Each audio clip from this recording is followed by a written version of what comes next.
কুতুবউদ্দিন বখতিয়ার কাকির মা সেজদায় পরে আল্লাহর কদমে কান্না শুরু করে দিছে। কান্দে আর কই, মালিক আমি তো জানি না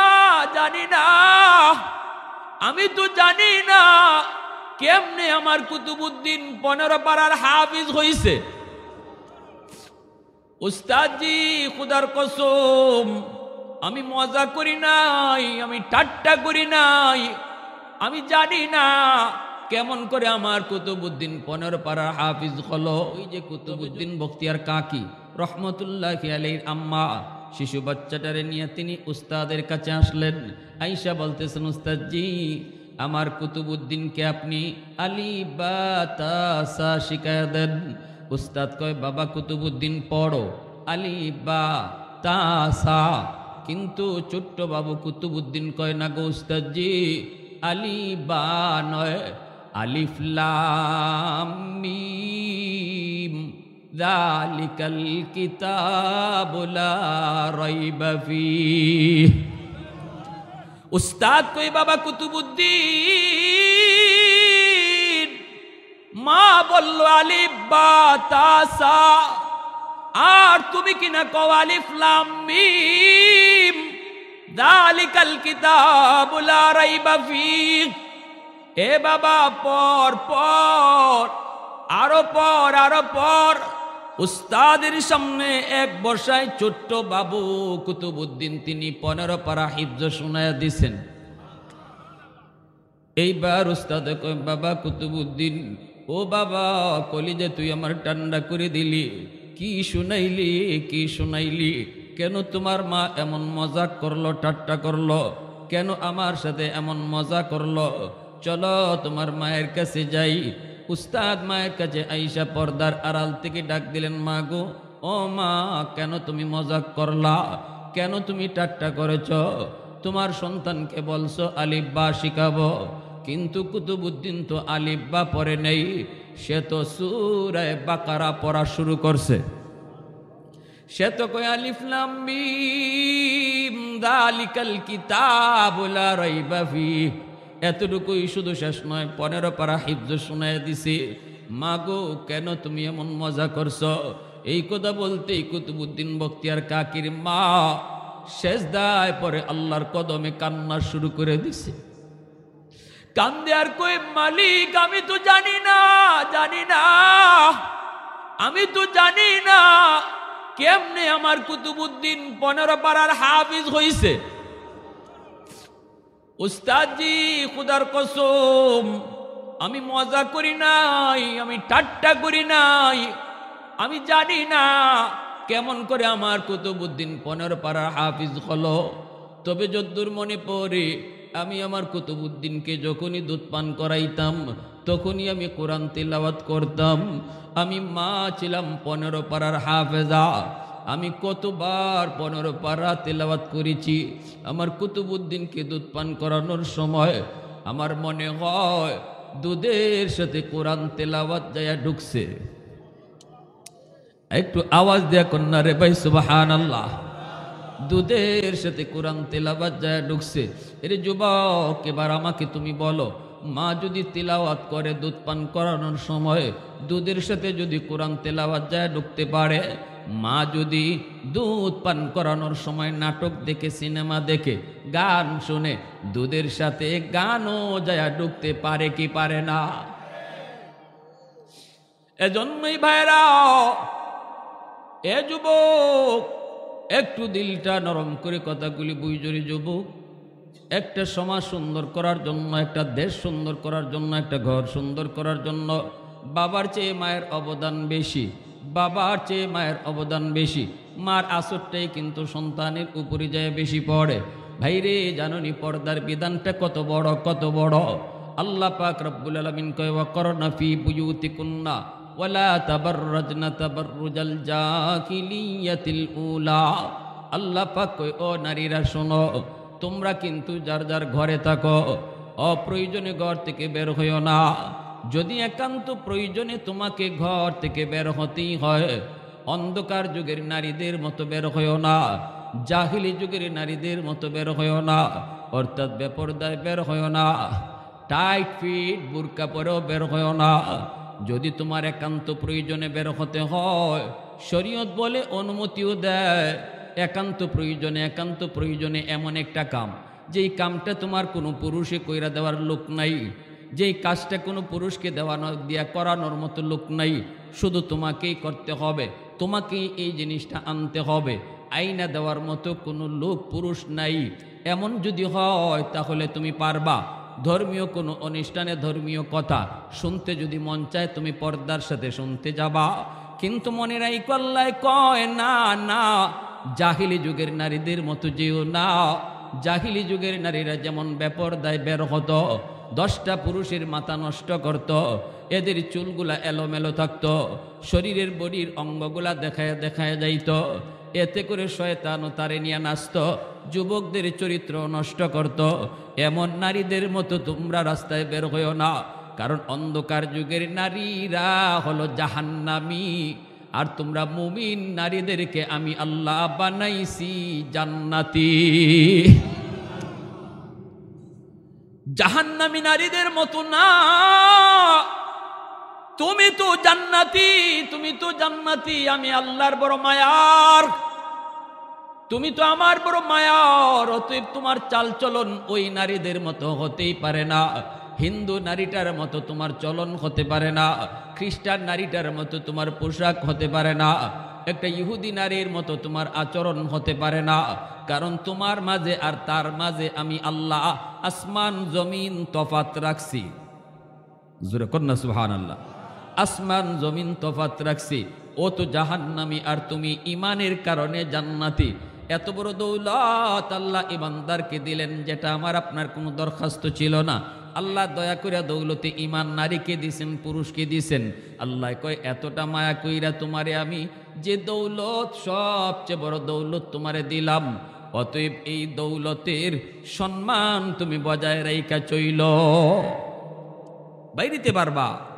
জাহিলি যুগের নারীদের মতো না, বেফরদায় না, ফর্দা কইরা ডিলাডালা বুরকা পইরা তুমি বের হও। পরপুরুষের সাথে কথা বলতে পারবা না। পরপুরুষ বলতে কারা? চাচাতো ভাইও তোমার পরপুরুষ, খালাতো ভাইও পরপুরুষ, মামাতো ভাইও পরপুরুষ, ফুফাতো ভাইও পরপুরুষ। এরা তোমার জন্য বেগানা। এদের সাথে দেখা করা, এদের সাথে কথা বলা সাফ সাফ হারাম। সাফ সাফ। দেবরের সাথে, হ্যাঁ, দুলাভাইয়ের সাথে। আল্লাহ রসুল কয়, দেবর তো দেবর না। রসুল কয়, আলহাম উকাল মৌত। দেবর হইল তোমার জম। জম জম বুঝেননি আপনারা? সিলেটি ভাষায় কয় জম, মানে মরণ রে কয় জম। আল্লাহ রসুল বলছে দেবর দেবর না, দেবর মরণ। সেখানে আজকে ভাবি দেবরের সাথে একবারে ওপেন। অঘটন ঘটে না? ঘটে কি ঘটে না? জোরে বলেন। বাহিরে পর্দা করলাম, ঘর থেকে বের হইলাম আমি বুরকা পইরা, অন্য পুরুষরা আমারে খুব ভালো জানে, এলাকার মানুষ জানে, ওরে বাপ রে বাপ, হাত মোজা পা মোজা, কেউ তারে দেখেওই না, গায়ের রং কেমন তাও বুঝে না, কিন্তু দেবরের সাথে ওপেন, ভাবির সাথে ওপেন, চাচাতো ভাইয়ের সাথে ওপেন, খালাতো ভাইয়ের সাথে ওপেন। এটার নাম পর্দা না। ঠিক কিনা জোরে বলেন? এটার নাম পর্দা না। এখানে আরো অঘটন বেশি হওয়ার সম্ভাবনা থাকে। এজন্য শরীয়তে পর্দা হলো দুই প্রকার, একটা হলো বাহিরের পর্দা, আর একটা হলো ভিতরের পর্দা। ভিতরের পর্দা হলো যাদের সাথে দেখা করা হারাম, এদের কাছেও যাইতে পারবা না, কথাও বলতে পারবা না। নারীর দেখা না, শুধু নারীর কণ্ঠটাও পর্দার অন্তর্ভুক্ত। এজন্য আল্লাহ নারীর পর্দার আলোচনা করতে যায় সবার আগে কণ্ঠের কথা বলছেন। নারী, ইয়া নিসা আন-নবী লাস্তুন্না কাআহাদিম মিনান নিসা ইনিত্তাকাইতুন্না ফালা তাখদানা বিল কওল। আল্লাহ বলেন, যখনই পরপুরুষের সাথে একান্ত প্রয়োজনে কথা বলতে হয়, মনে করো আমার দেবরের সাথেই, পর্দার আড়াল থেকে তো ফতাক বলবাই, তবু আল্লাহ বলতেছে এই কথা বলার সময়টা তো তোমার কণ্ঠকে মায়াবী কণ্ঠ দিতে পারবা না, আল্লাহর নির্দেশ। কারণ নারী, তোমার কণ্ঠের মধ্যে আমি আল্লাহ একটা আকর্ষণ দিছি। ঠিক কিনা? আকর্ষণ আসেনি না নাই? ফোনটা যদি ধরো, ফোনটা ধরে যদি বলো কোনো পুরুষ ফোন দিছে, হয়তো ভুলে কারো রং নাম্বারে ফোন আসতে পারে, তখন তুমি যদি বুঝো এটা কোনো পুরুষ নাম্বার, পুরুষের কণ্ঠ, তখন হ্যালো, কে বলছেন? Not allow. এটা আল্লাহর কথা বলতেছে। এবার এখানে কে কথা বলি? এই ধরনের কণ্ঠ না, এই মায়া দিয়া না।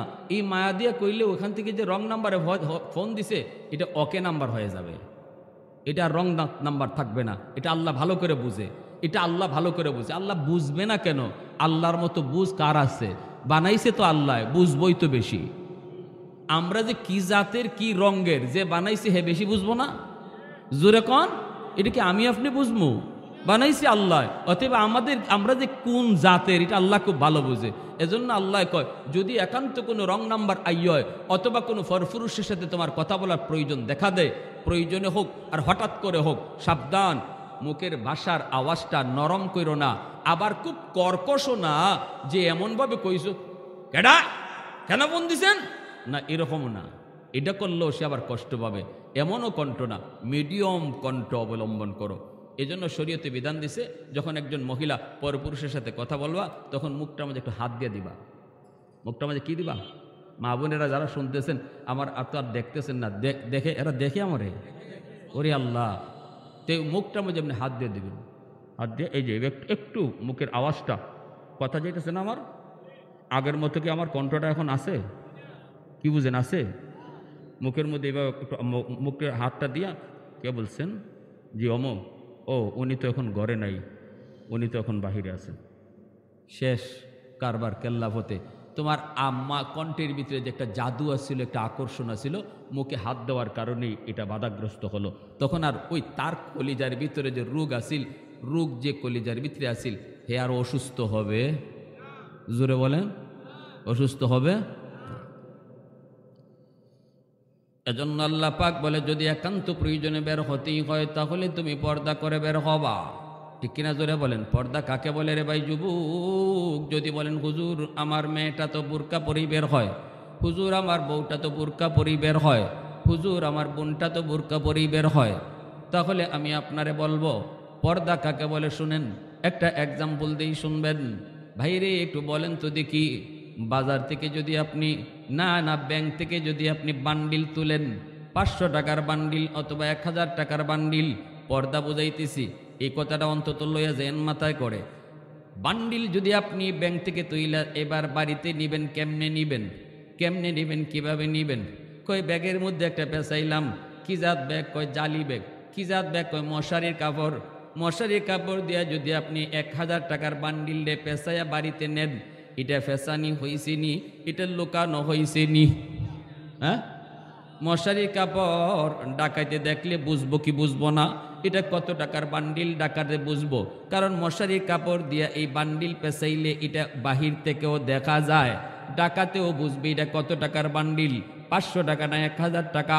সুযোগ বুঝবে আপনি কোন জায়গায় যাবেন, যখনই নিরিবিলি জায়গা পাবে তখনই হামলা করবে, ঠিক না? আর যদি বলেন না মশারির কাপড় দিয়া না, আমি এবার কি করব? কয় না আমি বানব, ঠিক আছে, কিন্তু টাইট ফিট করে বানলাম। 500 টাকার বান্ডিল দিয়ে এমন কাপড় দিয়ে পেঁচাইলাম, পেঁচে একদম টাইট কইরা এইটারে তুমি লুকানোর চেষ্টা করেছ। যদি বেশি টাইট কইরাও বান্ডিল পেঁচানো হয় তাহলে সাইজ দেখে ডাকাতে বুঝে ফেলবে এটা 500 টাকা না 1000 টাকার বান্ডিল। কথাটা বুঝছেন? টাকা কিন্তু দেখতেছে না, কিন্তু আপনার টাইট কইরা বান্দার কারণে বান্ডিল এটা কোনটা ডাকাতে বুঝতে কোনো অসুবিধা হয় না। সুযোগ খুঁজবে, কোথায় তুমি যাও, পুকুরের পাড়ে অথবা তুমি ওই ব্রিজের নিচে অথবা নিরিবিলি জায়গায়, ওখানেই তোমাকে হামলা করবে। আর যদি বলো না আমি টাইট ফিটও করবো না, কিন্তু এমনভাবে পেঁচাইছেন একটু ডিলা ডালা, ঠিক আছে, কিন্তু কোনা দেখা যায়, বান্ডিলের কি দেখা যায়? খালি কোনাটা দেখা যায়, এতটুকু যদি দেখা যায় ডাকাত কোনা দেখেও বুঝে ফেলবে এটা কত টাকার বান্ডিল, ঠিক না? তাহলে আপনি এইভাবেও নিবেন না। কেমনে নিবেন? কয় হুজুর বাজারের একটা ব্যাগ নিমু। নিমিয়া কি করবা? কয় বাজারের ব্যাগ, বড় ব্যাগ, এই ব্যাগের ভিতরে আমি বান্ডিল 5000 টাকা এরকম ঢুকায়া দিমু। 1 লক্ষ 2 লক্ষ টাকার বান্ডিল, 500 টাকার বান্ডিল আমি বাজারের ব্যাগে ঢুকামু। এইবার বোঝার কুদরত নাই, এই বান্ডিলের উপরে আলু ডালমু, পেঁয়াজ নিমু, ঠিক না, মূলা লইমু, ডাটা লইমু, লইয়া এইবার বাজারে ব্যাগ লইয়া বাড়িতে যায়। ডাকাইতের বাপেরও ক্ষমতা নাই বুঝতো, ডাকাইতে মনে করব তুমি সদাই লইয়া যাও, ঠিক না? তুমি লই আইসো বাজারে বেগে করে টাকার বান্ডিল, খবর নাই ডাকাইতে। ডাকাইতে মনে করছে না না, এটা তো মনে হয় সদাই লইয়া যায়।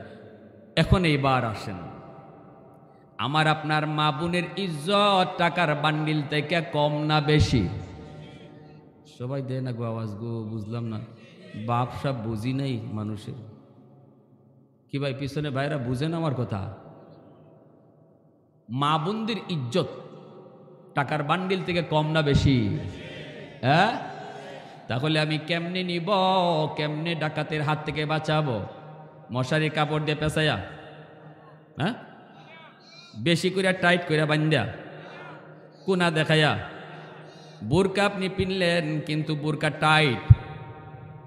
বোরকা টাইট যদি হয় তাহলে সব বয়সটা কত হবে, কেমন, এগুলা বাহির থেকে ডাকাইতে বুঝে কি বুঝে না? বুঝছেন? আপনি যে কইতেছেন আমি তো বোরকা পরাই, কেমন বোরকা পরাইছেন এবার একটু বুঝে যান। এমন ভাবে কাপড় পরাইলেন তার বডির কোনো একটা অঙ্গ দেখা যায়, হয়তো তার পিঠটা দেখা যায়, অথবা তার বুকের এই জায়গাটা দেখা যায়, অথবা তার চেহারার এই জায়গাটা দেখা যায়। কোনো একটা অঙ্গ যদি দেখা যায় তাহলে বোঝা গেল বান্ডিলের কোনা দেখা যায়। বান্ডিলের কোনা দিকে যদি ডাকাত বুঝতে পারে এটা কত টাকার বান্ডিল, আমার বোন আমার মেয়ে পর্দা যদিও করে কিন্তু বডির কোনো অংশ যদি দেখা যায়, এই অংশটুকু দেইকা, এই অঙ্গটা দেইকেও ডাকাত বুঝে ফেলবে বয়স কত। ভুল কইতেছি? বিষয় দিচ্ছেন আমার এটা কোনই লাগবে। এবার আপনি মানেন আর না মানেন, আপনার আমার কথা মানেন আর না মানেন, আমার কইতেইব। আর আলেমুল আমার কাম হইল কোয়া, কেডায় মানবো আর মানবো না এটা তার ব্যাপার। আমাদের কাম কিন্তু লাঠিতে ফিটাইয়া কাউরে নামাজি বানানো আর ফরদাত ঢুকানো না। আলেমদের দায়িত্ব রসুলের মতো, আমা আলাইনা ইল্লাল বালাগ, হক কথাটা কইয়া যাও সহজ সাদা মাটা ভাষায়। কে মানবে কে মানবে না এটা তার ব্যাপার। আমি আপনি আমাদের কোনো গরজ নাই। আপনি পর্দা না মান্য যদি চইলা আল্লাহকে হাসরের মাঠে বুঝ দিতে পারেন, আমি মৌলবীর অসুবিধা কি? আপনি নামাজ না পড়ে আল্লাহকে বুঝ দিয়া দেন, আমার কোনো অসুবিধা নাই, কিন্তু আমার কথা আমার বলতে হবে। লাস্তা আলাইহিম বিমুসাইতির, আল্লাহ তার নবীরও কইছে বন্ধু তুমি দারোগা না, ও নবী তুমি দারোগা না যে ফিটাইয়া তুমি নামাজি বানাইবা, পিটাইয়া তুমি কাউরে পর্দায় ঢুকাইবা। এমন দারোগা বানাইয়া তোমাকে পাঠাই নাই, তোমাকে নবী বানায় পাঠাইছে। বুঝাইয়া দাও সহজ ভাষায়, মানলে মানুক না মানলে নাই সেটা তার ব্যাপার। তবে কে মানবে আর কে মানবে না, কার হেদায়েত আছে আর কার নাই, এটা আমি আল্লাহ জানি। এখানে হাজারো মানুষ ওয়াজ শুনবে, কেউ আমার কথাগুলাকে দিল থেকে নিবে, আর কেউ আছে একটু হাসি মজাক করে এখানেই রেখে দেবে। হুজুরের কথা হুজুরে কইছে, আমার কি? এটা আল্লাহও জানে আপনি যে এভাবেই আসবেন আর এভাবেই যাবেন, এটা আল্লাহ ভালো করে জানে। আর কে ওয়াজটা নিয়ে যাবে সাথে করে, এটাও আল্লাহ ভালো জানেন। হেদায়েত কার হাতে? জোরে বলেন। আমার ভাইয়েরা, বন্ধুরা, যুবক, এইবার শুনো, এই জমিনের ভিতরে যেই মহিলারা পর্দার বিধান ঠিক মতো পালন করবে না, নবীজি বলেন সিনফান মিন আহলিন নার লাম আরাহুমা কওমুন সিয়াতুন কাআদনাবিল বাকার ইয়াদরিবুনা বিহান নাস ওয়া নিসাউন কাসিয়াতুন আরিয়াতুন মুমিলাতুন মাইলাতুন রুউসুহুন্না কাআসনিমাতিল বুখত লা ইয়াদখুলনাল জান্নাতা। আল্লাহর নবী রহমতের নবী বলেন, উম্মতের দল শুনো, 3 দল জাহান্নামী মানুষ দুনিয়াতে আগমন করবে। আমি নবী তাদেরকে দেখি নাই, আমি দুনিয়া থেকে বিদায়ের পর ওরা দুনিয়ার আগমন ঘটবে। একদল হলো পুরুষ আর একদল হলো নারী। কয় দল নবী বলছেন? কয় দল? জাহান্নামী কয় দলের কথা নবী বলছেন? 2 দল। একদল হলো পুরুষ আর একদল হলো নারী। কওমুন সিয়াতুন কাআদনাবিল বাকার ইয়াদরিবুনা বিহান নাস। নবীজি বলেন পুরুষের ভিতরে যেই দল জাহান্নামী, যেই দল, এই দল মানুষগুলা এরা মানুষকে মানুষ হিসাবে মনে করবে না, নিজের পাওয়ার নিজের ক্ষমতা দিয়ে এমনভাবে চলবে, যারে মন চায় তাকে বেইজ্জত করবে, যার গায়ে মন চায় তার গায়ে হাত উঠাবে, চাবুক নিয়ে চলবে আর যাকে মন চায় তাকে অপমান করবে। এই মানুষগুলো অহংকারী হওয়ার কারণে এমন হবে, এরা হবে জাহান্নামী। এরপরে নবী বলেন অনিসাউন কাসিয়াতুন আরিয়াতুন মুমিলাতুন মাইলাতুন রুউসুহুন্না কাসনিমাতিল বুখত। নবীজি বলেন দ্বিতীয় দল হলো ওই নারীরা, যেই নারী রাস্তা দিয়ে যখন হাঁটবে কোমর বাঁকা করে করে হাঁটবে, মাথার চুলটাকে উটির কুজের মতো বানায় উপরে তুলে রাখবে, এমনভাবে অঙ্গভঙ্গি করে রাস্তা দিয়ে হাঁটবে, সেও একজন পুরুষের দিকে আকৃষ্ট হবে, আবার তারে দেখেও হাজারো পুরুষ আকৃষ্ট হবে। নবীজি বলেন এই মহিলাও সে জাহান্নামী। শুধু জাহান্নামী না, জান্নাতের গ্রাণ পর্যন্ত পাবে না। আর যদি আল্লাহর কোনো বান্দি বাবার কাছে থাকতেও পর্দা করে চললো, স্বামীর ঘরে যাওয়ার পরেও পর্দা করে চললো, ওই মহিলাটা কিয়ামতের ময়দানে খাতুনে জান্নাত ফাতেমা রাদিয়াল্লাহু তাআলা আনহার সাথে জান্নাতে ঢুকবে। সাইয়্যিদাতু নিসাই আহলিল জান্নাহ, জান্নাতের সকল মহিলাদের সরদারিনী, নবীজির কলিজার টুকরা মেয়ে খাতুনে জান্নাত ফাতেমা রাদিয়াল্লাহু তাআলা আনহা, ঠিক না? বিবাহ হয়েছে আলী রাদিয়াল্লাহু তাআলা আনহুর সাথে। নবীজি মসজিদে নববীতে এলান দিলেন, ও সাহাবীরা শোনো, আমার ফাতেমাকে আমি বিয়ে দেব। ফাতেমার বয়স হয়েছে বিয়ে দেব এলান করে দিলেন। নবীজি এলান করে দেওয়ার পরপরই সাহাবায়ে কেরামের ভিতরে অনেকেরই বিয়ে করার স্বাদ জাগলো। নবীজির মেয়ে জানতেন মেয়ে নন, জান্নাতের সকল মহিলাদের সরদারিনী, এত দামি আমার নবীর কলিজা টুকরা মেয়ে খাতুনে জান্নাত ফাতেমাকে কে না বিয়ে করতে চায়? বড় বড় জমিদারের সন্তানরাও বিয়ের প্রস্তাব দিল, শিল্পপতির পোলাপানরাও প্রস্তাব দিয়া বসল, সম্পদের অভাব নাই কোনো সাহাবীর তারাও প্রস্তাব দিল, চেহারাটা প্রিন্সের মতো এমন অনেকেই প্রস্তাব দিল, রাজা বাদশার ছেলেরাও প্রস্তাব দেয়। নবী কারো প্রস্তাব রাখেন না, নবীজি কারো প্রস্তাব রাখেন না। দিন যায় রাত যায়, নবীজি প্রস্তাব দিয়া রাখলেন, কিন্তু নবী কারো প্রস্তাব গ্রহণ করেন না। ফাতেমার স্বামী কে হবে কেউ জানে না। এই অবস্থায় আবু বকর সিদ্দিক, এই অবস্থায় ওসমান গনি, আল্লাহর নবীর সাহাবী হযরত আলী রাদিয়াল্লাহু তাআলা আনহু, তিনি নবীজির চাচাতো ভাই, আল্লাহর নবীর আপন চাচাতো ভাই আলী, কিন্তু বয়স অনেক কম। নবীজি তারেন ছোট্ট কাল থেকেই নবী নিজে ফালছেন। চাচাতো ভাই আলী কার ছেলে? আবু তালিবের। কার ছেলে? আর নবীরে ফালছেন কেডায়?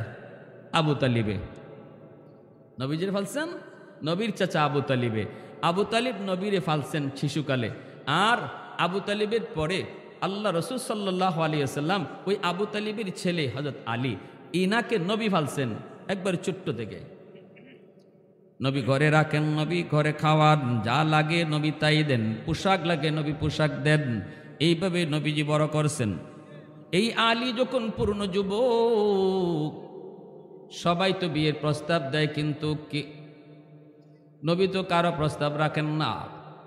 ওসমান গনি আলীকে দেয়, আলী রে, আমাদের মন বলে তুমি যদি বিয়ের প্রস্তাব দাও তাহলে মনে হয় নবী কবুল করবে, মনে হয় তুমি কবুল করবে। এবার বুঝছেন ঘটনা, বুঝছেন? অনেকে মনে করতেছেন হুজুর আপনি কইলেন চাচাতো ভাই রসুলের, আবার স্বাস্থ্য ভাইয়ের কাছে মেয়ে বিয়া দিলাইতেছেন, অসুবিধা আছে? সামাজিকভাবে আমাদের কাছে অসুবিধা আছে না? আপন স্বাস্থ্য ভাই বিয়া দিতেছেন মেয়েরে, তার মানে আলী রাদিয়াল্লাহু তাআলা সম্পর্কে ফাতেমা বাতিজি সম্পর্কে কি শরীয়ত বুঝেন। এবার শরীয়ত বলে এজন্যই চাচার সাথেও বাতিজির, আপন চাচা ছাড়া শাস্তুলি চাচার সাথেও বাতিজির দেখা করা হারাম। এখানেও জায়েজ আছে, বিয়া শাদী জায়েজ। আলী তো রসুলের আপন ভাই না, আলী রসুলের কি না? আপন ভাই না। আপন ভাই যদি হইতেন তাহলে ফাতেমার আপন চাচা হইতেন, কিন্তু আলী নবীজির চাচাতো ভাই, তিনি তো ওই আপন ভাই না, ওই অবস্থায় চাস্তলি ভাই। তো এজন্যই চাস্তলি চাচার সাথে বাতিজির পর্দা করা ফরজ, চাস্তলি মামার সাথে বাগনির পর্দা করা ফরজ। শরীয়তে গ্রামের সম্পর্কের দাদা, গ্রামের সম্পর্কের নানা, এদের সাথে নাতিনের পর্দা করা ফরজ, ফরজ, ফরজ। কোনো সুযোগ নাই আমার বাতিজি লাগে, নট এলাও। আপন বাতিজি ছাড়া নট এলাও। আমার নাতিন লাগে, নট এলাও। ভালো করে বুঝছেন, ফর্দার ওয়াজ করণই লাগবো আমার। মানবেন কি না মানবেন সেটা আপনাদের ইচ্ছা। শরীয়তের বিধান, গ্রামের সম্পর্কের চাচা, গ্রামের সম্পর্কের মামা, গ্রামের সম্পর্কের দাদা, গ্রামের সম্পর্কের দাদি, গ্রামের সম্পর্কের নানা নানি, সবার সাথে পর্দা করা ফরজ। কারণ তারারে বিয়া করা যায়, কারণ তাদেরকে কি করা যায়, বিয়া করা যায়। এজন্য আল্লাহ রসুল বিয়া দিতেছেন নবীজির মেয়েরে। কার কাছে? নবীজির চাচাতো ভাই আলীর কাছে। আলী রাদিয়াল্লাহু তাআলা আনহুকে হযরত ওসমান গনি বলতেছেন, আলী যাও, তুমি যাও। মনে হয় নবীজির ভাবসাব দেখে মনে হইতেছে কত প্রস্তাব যে আইলো, নবী কেউর প্রস্তাবই নেয় না। আসলে নবীজি মনের ভিতরে কারে বসায় রাখছে আমরাও বুঝতেছি না। তুমি আলীকে একটা বিয়ার প্রস্তাব দিয়া দেখো, মনে হয় তোমারে নবী কবুল করে নেব। হযরত আলী কয়, আমারে মায়ের খাওয়ানোর বাউ ফালাইতেছ, আমার ঘর নাই, বাড়ি নাই, তুষক নাই, কিছু নাই, খাই নবীর ঘর, 2 টাকা নিয়ে যদি আত খরচ নেই ইডো নবীর কাছ থেকে নেই, ঘুমাই নবীর ঘর, খাই নবীর ঘর। বিয়া দেওয়ার সাহস এটা আমার নাই, বিয়া করার সাহস আমার নাই, বিয়া প্রস্তাব দেওয়া সম্ভব না। উসমান গনি রাদিয়াল্লাহু তাআলা আনহু বলে, আলী রে যা, আমার মন বলে তুমি যদি প্রস্তাব দাও তাহলে নবী কবুল করবে। বারবার বোঝানোর পর আলীর মনে একটু সাহস জাগলো। ওসমান কই, আলী যা না যা। কয় যদি নবী রাগ করে অথবা মারে। কয় না, আমার মন বলে মারবে না, যদি কিছু কয় আমরা দাঁড়ো আছি, আমরা একটু ট্যাকেল দিব, বুঝ দিব, সাহস হারাবি না, যা। নবীজির কাছে আলী সাহস কইরা কইরা একটু যায়, যায় নবীজির কাছে যায় বলতেছি, ইয়া রাসূলুল্লাহ, আল্লাহ নবীর কাছে আরো 2-1 মানুষ আছে, নবী কথা বলেন। আলী যে বলতেছি, ইয়া রাসূলুল্লাহ একটা কথা বলবো। নবীজি মুখ ফিরা চায়, কয় কি কথা কও। কথা না কইয়ে আলী দিছে দৌড়। কি কথা খালি নবী মুখ ফিরে কইছে, আলী দিছে দৌড়। আল্লাহ রসুলকে কি ব্যাপার, আলী কইল একটা কথা, না কইই দিছে মসজিদ থেকে দৌড়। গেছেন গা পয়লা দিন। ওসমান গনিয়ারা বাহিরে দাঁড়ানো। ওসমান কয়, আলী কইসনি? কইসিনি, বাচ্চা যাইছে এইটা কো। কয় বেটা একটু সাহস করে ক না, একটু সাহস কর, সাহস করে দেখ না, ওই তো পারে। কয় আর আমার বইল না। দ্বিতীয় দিন আবার ফুসলাইয়া ফাসলাইয়া আলীকে আবার পাঠাইছে। আবারও আলী গেছে মায়ার নবীকে যায়, কয় ইয়া রাসূলুল্লাহ, ওগো নবীজি একটা কথা বলবো। নবী কয় কি? দিছে দৌড়। আল্লাহ নবী চাইলই আর কথা নাই, দৌড়। নবীজি কই ব্যাপারটা কি, আলী এমন করে কেন? আচ্ছা দেখি। তৃতীয় দিন যখন আবার সাহাবীরা বুঝাই পাঠাইছে, আর ওসমান গনি কয়, আজকে তোমার দ্বারও বোয়া থাকমো, আমরা তোমার পাশেই বসা থাকমো, আমি আবু বকর সব। যদি নবীজি কিছু রাগ করে অথবা খারাই যায় তোমারে মারার জন্য, তা আমরা তো আসি। যাই কইবেন, ইয়া রাসূলুল্লাহ ভুল করে লিছে, ফুলাফান মানুষ, নবীকে মাফ করে দিলেন, আমরা ধারও আছি, তুমি টেনশন করো না, যাও। ওসমান গনিও আসছে, আরও এখানে কয়েকজন আছে। তৃতীয় দিন যখন হযরত আলী গে কইছে, ইয়া রাসূলুল্লাহ একটু কথা বলবো গো নবী। আল্লাহ নবী আর মুখটা না ফিরাইয়া আগে আলীর হাত ধরছে থাবা দিয়া। কি ধরছে? হাতটা ধরছেন। দইরে নবীজি কয় কি? এই যে চাইছে, তখনই হযরত আলী কয়, ইয়া রাসূলুল্লাহ একটা হাতটা একটু ছাড়ে। নবীকে হাত ছাড়াছাড়ি নেই। আজকে 2 দিন দৌড় দিয়ে গেছো, আজকে কয়ে যেতে হইব, কি কথা কও। এখন তো আর না কইয়া উপায়। আল্লাহ নবী কয়, আলী একটু কও কি কথা। তখন আলী রাদিয়াল্লাহু তাআলা আনহু কইব কেমনে? কওয়ার আগে কই, নবী গো কইসলাম তো কইমু, কিন্তু এখন ভুইল্লা গেছি। কইসলাম তো কইমু, কিন্তু এখন ভুইল্লা গেছি। আল্লাহ নবী কয়, আলী রে ভুলো নাই, ভুললে আবার ইয়াদ করো, সারমু না। ভুললে ইয়াদ করো, কিন্তু সারমু না। এইবার আলী রাদিয়াল্লাহু তাআলা আনহু বুঝছে, ধরা তো খায়া পড়ছি, কওনই লাগবো। ক তখনই কয় ইয়া রাসূলুল্লাহ, ফাতেমার বিয়ার প্রস্তাব দিছেন আপনি মসজিদে। আল্লাহ রসুল কহ দিছি তো, কোনো জামাই পাইছো নাকি? কোনো জামাতা টামাতা পাইছো? কোনো পাত্র পাইছো? আলী আস্তে করে মুস্কি হাসি দিয়ে কয়, নবী গো আমি ওই। আল্লাহ নবী সাথে সাথে মুস্কি হাসি দিয়ে কয়, আলী আয় আমার বুকে আয়। আল্লাহু আকবার। আমার ফাতেমাকে তোমার সাথে বিয়ে দেওয়ার জন্য আমার আল্লাহ আমাকে ইশারা দিছে। আমি তো তোমার প্রস্তাবের অপেক্ষায় ছিলাম। আল্লাহু আকবার, জোরে বলেন। কত রাজা বাদশার ছেলেরাও বিয়ের প্রস্তাব দিল, কারো প্রস্তাবে রাজি হই না। তোমার বিয়ের প্রস্তাবের অপেক্ষায় ছিলাম আমি। আয় আমার বুকে আয়। নবীজি বুকে তুইলা নিলেন আর বসায় বলতেছেন, আলী রে, আমার ফাতেমারে তুই যে বিয়ে করবি, দিবে কি? মোহর আসেনি। আলী কয়, মোহর আবার কিতা? কয়, মা বিয়ে করতে হইলে মোহর টোহর দিতে হয় না? নগদ কিছু দিয়া নিতে হয়তো, এটা তো শরীয়তের বিধান, মোহর। আলী কয়, নবী গো, গতকালকে আপনার এখানে খাইলাম, অখনও খাইয়া আইলাম, আপনার ঘরে অখনও খাইয়া আইলাম। হ্যাঁ, তুষক একটা দিছেন আপনি আমারে বানাইয়া, কোনো রকম খেজুর গাছের পাতা দিয়া। মোহরের টাকা আমি দিমু কোত্থেকে? মোহর কি জিনিস তা বুঝি না। আল্লাহর নবী রহমতের নবী কয়, আলী, এ আলী বল, আমি যা দিবার তো দিলাম, এবার বল দেখি, নগদ মোহর ছাড়া তো হবেই না, তোর কি আছে? কয় কুস্তুই নাই, কিচ্ছুই নেই আমার, দিমু কি? আমার দেওয়ার মতো কিছু নেই। শরীয়তে যে মোহর ধার্য করছে, এটা কি কাগজে লেখবার জিনিস না নগদ দিতে হয়?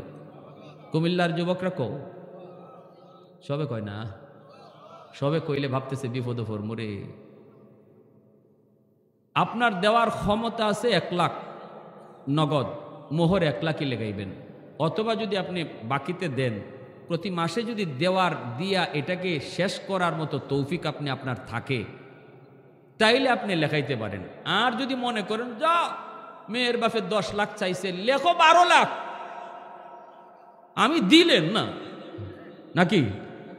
5 লাখ না 12 লাখ চাই না, 12 লাখ কে লাই চাইলা, 25 লাখ লেখো। কারণ এটা একটা সিস্টেম হয়ে গেছে, গিয়া মোহর দেওয়ান লাগে না, দিতে হয় না, এটা কাগজে লেখলেই সারে। শরীয়ত বলে যে স্বামী মোহরের টাকা না দিয়া মারা যাবে, এই স্ত্রী তার যত কলিজার টুকরাই হোক, যত জানের জানি হোক, কিয়ামতের মাঠে এই বিবি আল্লাহর আদালতে স্বামীকে কাঠগড়ায় দাঁড় করাইয়া টাকাটা আদায় করবে। আসরের মাঠে টাকা থাকবো? কুমিল্লার কোন যুবক আছো রিয়াল লইয়া উঠবায়, ডলার?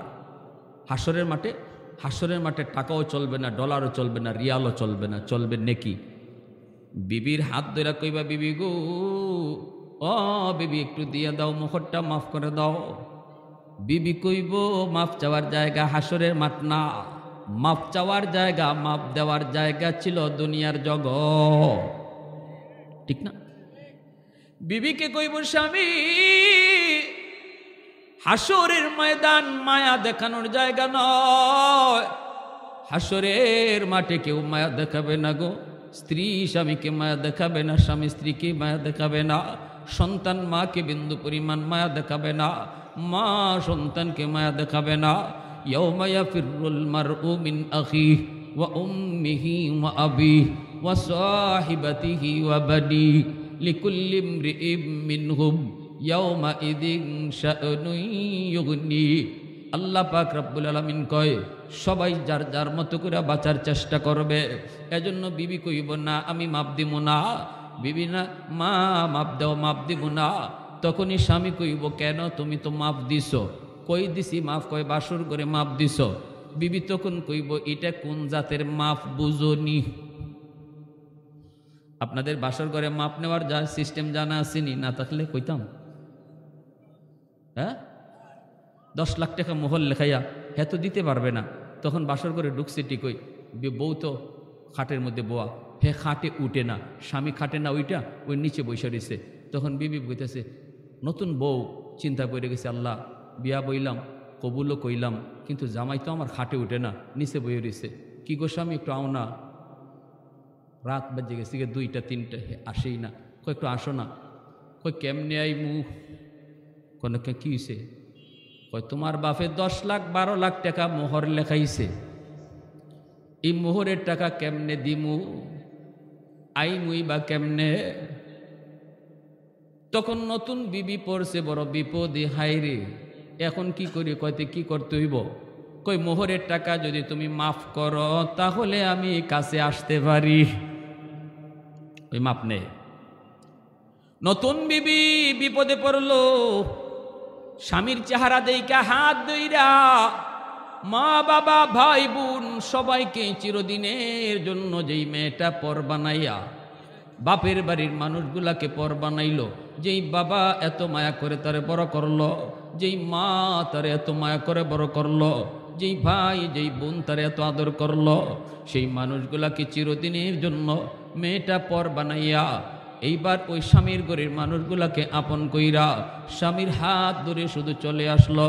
এই ঘরের মানুষগুলা কেমন সে কিছুই জানে না, শ্বশুরের মেজাজ কেমন তা জানে না, শাশুড়ির মেজাজ কেমন জানে না, ননদের মেজাজ কেমন জানে না, দেবরের মেজাজ কেমন জানে না। এই অবস্থায় স্বামীর ঘরে আইসে যদি স্বামী খাটে না উঠে, স্বামী যদি মোহরের টাকা মাপ চায়, কোন বিবি আছে তখন বসে থাকবে? নতুন বউ তখন কয়, স্বামী গো সব টাকা মাফ করে দিছি। কি কয়? সব টাকা মাফ করে দিছে। এবার আপনি বলুন এটা মাফ হইছে নি? আওয়াজ দাও না কেন? বিপদে ফালাইয়া মাইনকে চিফা, বুঝেননি? মাইনকে চিফা কুমিল্লা ভাষায় কি কয়? সিলেটি সব কথা তো কইতেছি না, কইলে তো উঠে দৌড় দিবেন। মাইনকা চিফাত ফালাইয়া নতুন বোর কাছ থেকে মোহরের টাকা বাসর করে যারা মাফ চাইয়া নাও, এটা বিন্দু পরিমাণ মাফ হয় না। এটা হইছে ডাকাতি কইরা যাওয়ার সময় মাফ নেওয়ার মতো। আমারে সিলেটে এক জায়গায় ডাকাইতে ধরছে, মোটর সাইকেলে, ও তো ফুলাবানা এখানে তামসাই করে। হেরা কত হয়েছে আমরা তাবারুক খাওয়ার সময় আইমু, এই হুজুরে এখানে আমরা কেন ডাকে, আর মানুষই বা কেন এখানে বইয়ে রয়েছে? তাবারুকের সময় সবাই আইলেই হয়। একদল মানুষ আছে খালি তাবারুকের নেশায়, ঠিক কিনা জোরে কন? এরা ওয়াজ নসিহত কোনো উদ্দেশ্যও না। আমরা কি তাবারুক খাওয়ার জন্য আইছি না ওয়াজ শোনার জন্য আইছি? কারা কারা ওয়াজ শোনার জন্য আইছেন হাত উঠে আল্লাহরা দেখান। আর যারা তাবারুকের লাগে আইসো এখন যাও গা, আধা ঘন্টা পরে আইও, আর আধা ঘন্টা পরে আমার ওয়াজ শেষ হয়ে যাব, তখন তোমরা আইসো, এখন একটু চলে যাও। প্যারে হাজিরিন, ঢাকাতে আমার দললো মোটর সাইকেলে গেলাম একটা প্রোগ্রামে, এখানে আমার গাড়িটা যায় না। আসার সময় 3 জন মেহমানে আমার আটকাইছে, তাদের 3 জনের মুখোশ পরা, হাতে এত লম্বা লম্বা রান্দা। আমারে বলতেছে, হুজুর আপনারা আমরা ভালো করে চিনি,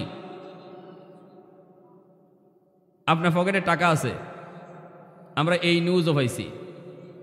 তারপরে মূলত গিয়ে আমি খবর লইয়া দেখছি আমারে যে মোটর সাইকেলওয়ালায় নিচ্ছে ইয়ে ওই ডাকাতের সদস্য, বুঝছেন নি? যে আমারে টিপ লইয়া গেছে এ ওই মূলত হেরার লোক, এই নিউজ ওই দিছে। কয় হুজুর টাকাটা দিয়া দেন, আমরা আপনার গায়ে টাচ করবো না, হাতই দিব না। মুখস্থ পর আমি চিনবো কেমনে? এখন টাকাগুলো আমি দিয়ে দিছি।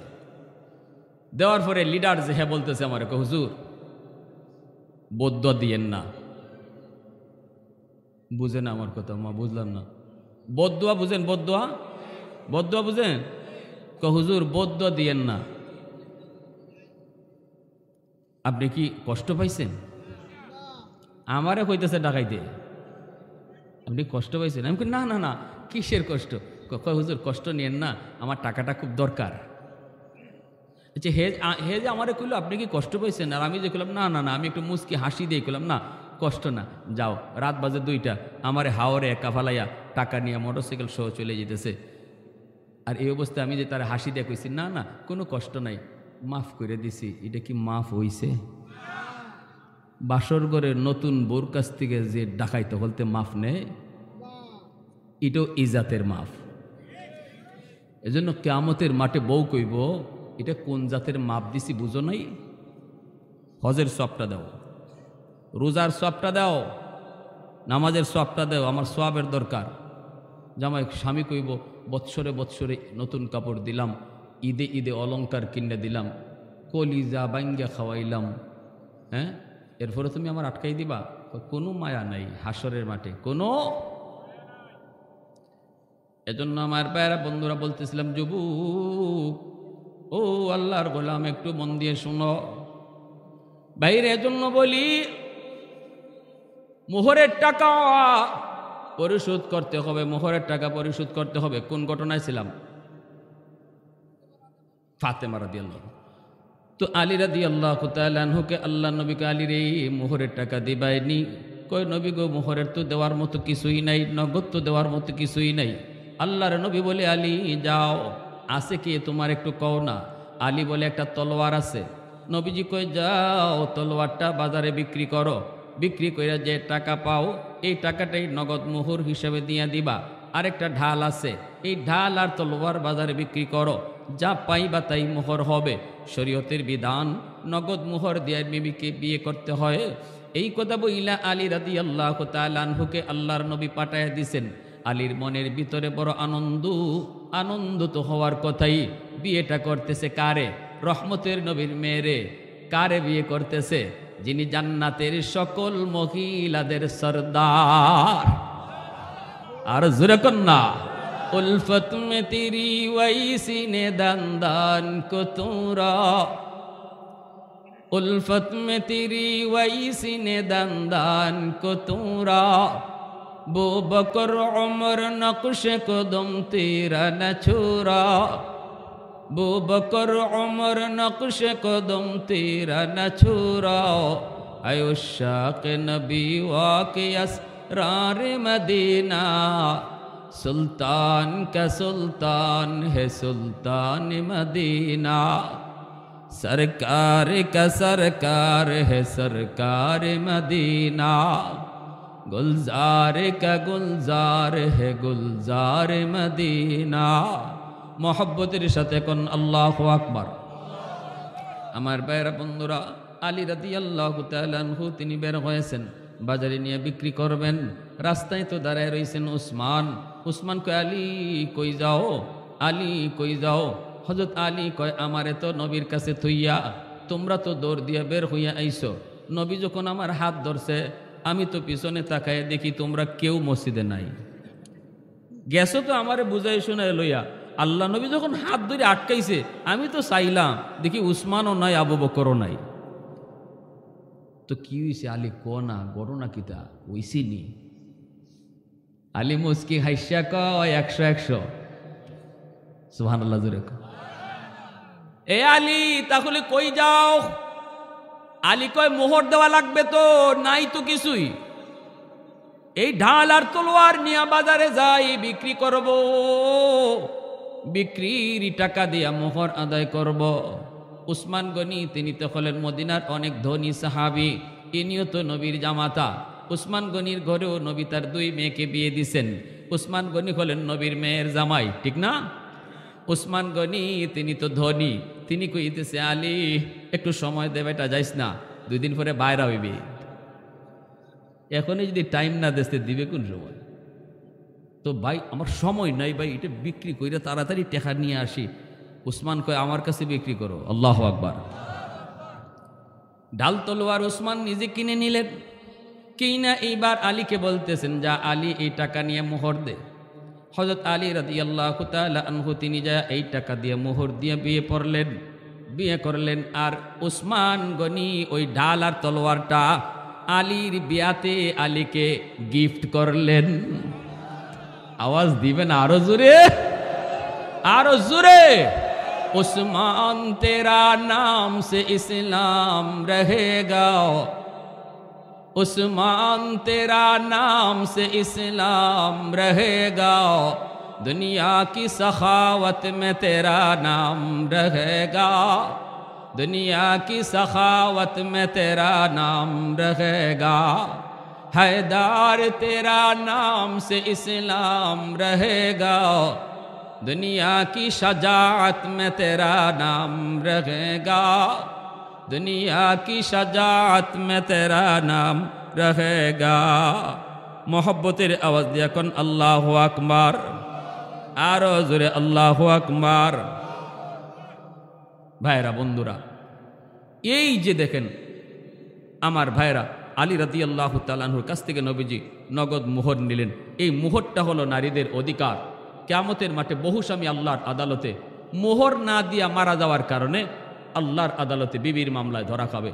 এজন্য সাবধান যুবক, বিয়া করার প্রস্তুতি নিছ, সাফ সাফ এই কথা বলবা যে আমার সাধ্য আছে 2 লাখ দেওয়ার, আমি 5 লাখ পারবো না। 2 লাখ টাকা লেখেন, 1 লাখ টাকা এখন নগদ দিমু, আর 1 লাখ টাকা আমি মাসের মাস 500 করে, 1000 করে, 2000 করে, 5000 কইরা আমি মাসের মাস দিমু, দিয়া এটা পরিশোধ করবো। দেওয়ার নিয়ত কইরা লেখাইতে হবে, ঠিক কিনা? প্রতি মাসে নির্ধারিত দিয়া লেখাইতে হবে। এই যে সুন্নত তরিকায় নবীর এই বিবাহ হয়েছে আলী রাদিয়াল্লাহু তাআলা খাতুনে জান্নাতের, আল্লাহ ওই ঘরটারে কেমন জান্নাতি ঘর বানায় দিছে, কেমন ঘর বানায় দিছে। ফাতেমার ঘরে খাওয়ান নাই 3 দিন পর্যন্ত। ওই অবস্থায় আল্লাহ রাসূল সাল্লাল্লাহু আলাইহি ওয়াসাল্লামের কলিজার টুকরা মেয়ে নবীজি বিয়া দেওয়ার সময় বলতেছে, ফাতেমা, আলীরে নবী আগে কইতেছে, আলী বিয়া তো দিলাম, কারে বিয়া দিছি জানো তোমার কাছে? আলী বলতেছে, ইয়া রাসূলুল্লাহ আপনার মেয়ে। নবী কয়, আমার মেয়ে না, কও আমার কলিজার টুকরা। আলীরে নবী বলতেছে, আলী, ফাতেমা আমার মেয়ে না শুধু, ফাতেমা তো বিজআতুম মিন্নি, ফাতেমা আমার কলিজার টুকরা, আমার কলিজাটা তোমার কাছে দিতেছি। আলী, আমার ফাতেমারে কষ্ট দিও না। আর ওইদিকে ফাতেমার হাত ধইরা নবী আড়ালে নিয়ে কইতেছে, ফাতেমা জানো আজ তোমাকে কার হাতে তুলে দিতেছি? ফাতেমা, সে হলো হায়দার, সে হলো এমন এক মহাবীর যার মর্যাদা আল্লাহর কাছে এত বেশি। আর আমি বলতেছি, এই আলীর পায়ের তলেই তোমার জান্নাত। আল্লাহু আকবার। 2 জনকে 2 কথা কইয়া নবীজি মিলাই দিলেন। অভাবের সংসার, এরপরও বুক ভরা ভালোবাসা।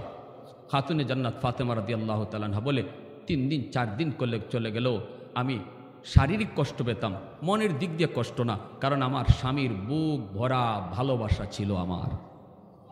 আমার ঘরটা ভালোবাসায় ভরপুর ছিল। যেই ঘরে টাকা আছে, পয়সা আছে, ভালোবাসা নাই, এই ঘরটা দুনিয়াতেই জাহান্নামের টুকরা।